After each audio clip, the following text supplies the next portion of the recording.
कि legal MSP Hindustan के सब किसानों को कांग्रेस पार्टी दे देगी। बीजेपी उसको विकास कहती है, भैया तुम्हारी जेब से जीएसटी का पैसा निकालेंगे, अदानी की जेब में डालेंगे, इसको हम विकास कहते हैं। जेब कतरा सबसे पहले क्या करता है? पहले ध्यान जो करता है, देखो पहले क्या था भैया, उधर देखो भैया, उधर देखो। वो प्रधानमंत्री का काम है। आपके जेब से चोरी हो रही है। किसके जेब से? 90% के जेब से, किसान के जेब से, मजदूर के जेब से, आदिवासी, दलित, पिछड़े, इन लोगों के जेब से। आपके जेब में से पैसा निकालकर 30 कॉन्ट्रैक्टर को दिया गया है। 30 कॉन्ट्रैक्टर में से आपको एक दलित, एक पिछड़ा, एक आदिवासी नहीं मिल सकता। लिस्ट निकाल के देख लो, नहीं मिलेगा। आपका पैसा आपकी जेब से जा रहा है। ये आपने चश्मे पहने हुए, हीरो लग रहे हो बॉलीवुड के। ये आपने चश्मे कितने के खरीदे? 600 के ना? नाम क्या आपका? रोहित जी, आपने 600 रुपए के खरीदे ना? ये चश्मे दिखा दो।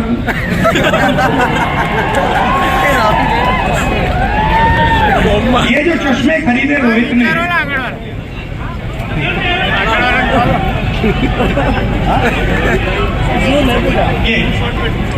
ये जो खरीदे, ये 600 रुपए के खरीदे, इसमें जीएसटी कितनी लगी आपकी? 28%। अच्छा, अगर यही चश्मा अदानी खरीदता तो उसके कितने लगते? 28। जितना आपने जीएसटी में पैसा दिया उतना अदानी देता है। आपकी आमदनी कितनी है? आपकी आपकी आमदनी 50,000 मंथली, उसकी कितनी है? गिनती के बाहर है। तो जिसकी आमदनी गिनती के बाहर है और आपके 50,000 रुपए है, दोनों एक जैसा जीएसटी क्यों दे रहे? वाह, बात समझ आई? आपके जेब से चोरी हो रही है। किसके जेब से? 90% के जेब से, किसान के जेब से, मजदूर के जेब से, आदिवासी, दलित, पिछड़े, इन लोगों के जेब से। पैसा जाता कहां है? वही 5-10% के लोगों की जेब में। उसको विकास कहते हैं। बीजेपी उसको विकास कहती है, भैया तुम्हारी जेब से जीएसटी का पैसा निकालेंगे, अदानी की जेब में डालेंगे, इसको हम विकास कहते हैं। यह विकास नहीं है, इसको चोरी कहा जाता है। विकास का मतलब इन संस्थाओं में 90% की भागीदारी।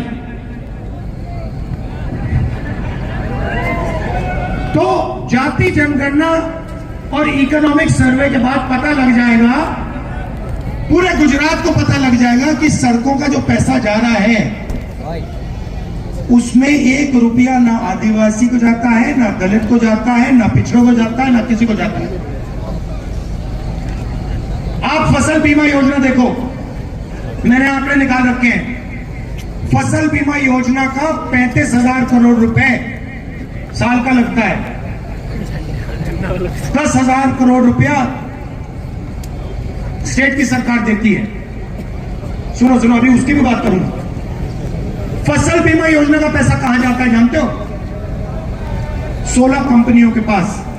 16 कंपनियों की लिस्ट निकालो, उसमें आपको एक दलित नहीं मिलेगा, एक आदिवासी नहीं मिलेगा, एक पिछड़ा नहीं मिलेगा। आप पैसा भरते हो, उनके बैंक अकाउंट में जाता है, खेत में नुकसान होता है, आपसे कहते भैया आपको तो पैसा ही नहीं देंगे। बराबर है ना?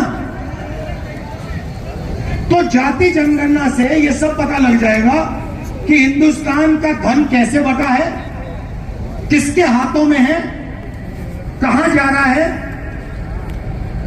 कितने पिछड़े वर्ग के लोग हैं, कितने दलित, कितने आदिवासी, ब्यूरोक्रेसी में कितने हैं, बड़ी बड़ी कंपनियों में कितने हैं, मीडिया में कितने हैं, सब पता लग जाएगा। और यह हिंदुस्तान के लिए क्रांतिकारी कदम होगा।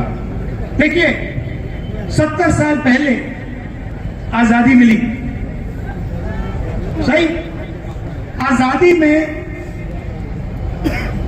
निर्णय लिया गया कि सबकी अब एक साथ प्रगति होगी। अब मैं सिर्फ ये कह रहा हूं कि 70 साल हो गए, अब एक एक्सरे कर लेते हैं, पता लगा लेते हैं कि भैया भागीदारी आज तक किसकी है, धन किसके हाथों में है, आदिवासियों के हाथों में है, कितना है। इस घंटा बेवकूफ बनाया जा रहा है, डेटा मिल जाएगा, उसके बाद हिंदुस्तान की सच्ची राजनीति शुरू हो सकती है। ये हम करना चाहते हैं। पहला कदम हमने अपने मैनिफेस्टो में लिखा है, जाति जनगणना, और ये जो 50% का रिजर्वेशन है, ये जो लिमिट डाल रखी है, इस लिमिट को हम हटा देंगे। समझ में आई बात? इसमें आदिवासियों को, दलितों को, पिछड़ों को, छोटे पिछड़े वर्ग लोगों को सबको फायदा होगा। बीजेपी कहती है किसानों को हम एमएसपी नहीं दे सकते। एमएसपी मतलब मिनिमम सपोर्ट प्राइस, कम से कम दाम। मोदी जी की सरकार किसानों को हाईवे पे रोकती है, कील ठोक के दीवार बनाकर। सही बात है। वो क्या चाहते हैं? सिर्फ एमएसपी चाहते हैं। उन्होंने कहा देखिए, आप सब लोगों को सही दाम दिलवाते हो। दुकान में कोई कुछ बेचता है, उसको सही दाम मिलता है। चिप्स का पैकेट कितने का होता है? छोटा वाला, हाँ, 5 रुपए का, 10 रुपए का। उसमें कितने आलू होते हैं? 4 आलू कितने होते हैं? मैंने एक बार शक्ति सिंह जी से पूछा, चिप्स का पैकेट दिखा के पूछा, उसमें आधा आलू होता है। आधा आलू दुकान में 10 रुपए का बिकता है, मगर जब किसान बेचता है तो आधा आलू कितने का बिकता है? तो किसान बस ये कह रहा है कि भैया हमें भी आलू के चिप्स का थोड़ा सा धन, थोड़ा सा पैसा दे दो। आप पूरा का पूरा फायदा दूसरे लोगों को दे रहे हो। आलू के चिप्स का पैकेट 10 रुपए का होता है। आलू हमने उगाया है, हमें 10 रुपए के, ठीक है, 5 रुपए मत दीजिए, 2 रुपए तो दे दीजिए, 3 रुपए तो दे दीजिए। ये कह रहा हूं। मोदी जी कहते नहीं, 10 रुपए के पैकेट में तुम्हें पैसे मिलेंगे, 1-2 पैसा देंगे फेंक के तुम्हें। तो किसान गुस्से में है। मोदी जी कहते नहीं देंगे। हम मैनिफेस्टो में लिख दिया कि लीगल एमएसपी हिंदुस्तान के सब किसानों को कांग्रेस पार्टी दे देगी।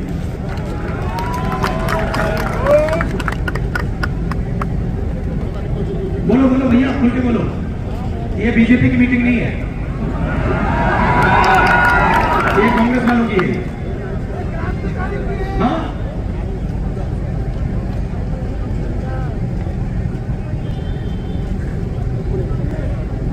तो वही तो है ना।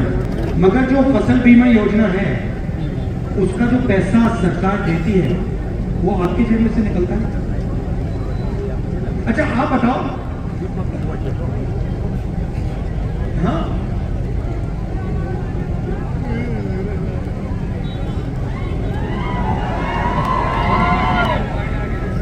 तो भैया अब देखिए, मैं आपसे एक सवाल पूछता हूँ।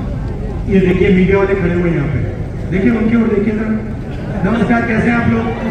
हेलो, मुझे एक बात बताओ, ये जो है, ये इन्होंने आदिवासियों की जमीन के बारे में कभी बोला कि नहीं? कभी इन्होंने किसान के बारे में बोला है टीवी में? मजदूर का चेहरा कभी दिखाते हैं? क्यों नहीं? Adani media, Modi media,